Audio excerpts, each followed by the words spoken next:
Compassion gives light to understanding, enlightenment into sharing an experience with someone or something on a conscious level, to be conscious of another's hardships and suffering, to be there for support, to be able to transform suffering, to be able to help without being attached to the outcome. To be attached to an outcome will mean becoming blind and distanced to the whole of the catastrophe. It blinds an individual to the true nature of the pain, blinds them to the path of transforming that pain, and blinds them to understanding the true way of compassion. This blindness is often created by enemies. Compassion has enemies like most. Pity, fear, moral outrage, all of these are attained by those attached, thus blinded by focusing on the outcome.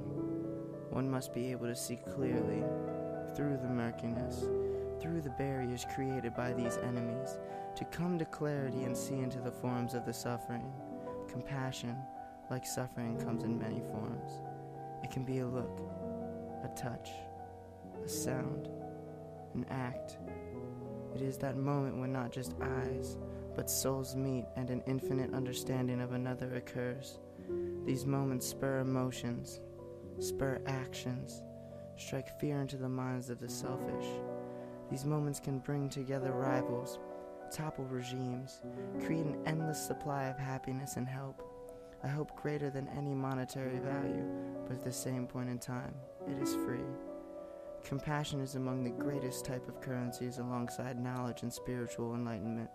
Those who practice compassion will forever attain a wealth that can be never stolen, never degraded, never threatened.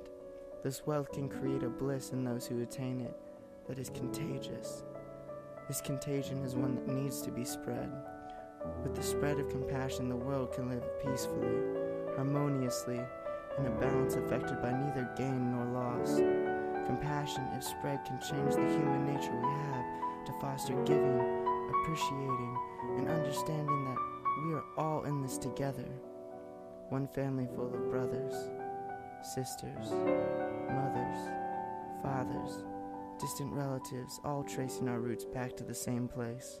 By believing we are separate, we choose not to acknowledge the simple fact that we have an effect on each other.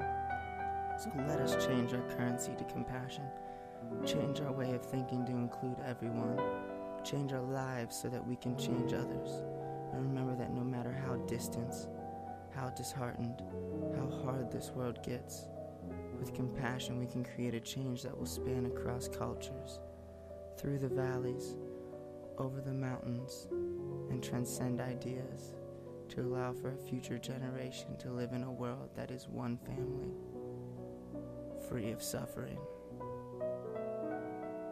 That is what compassion means to me.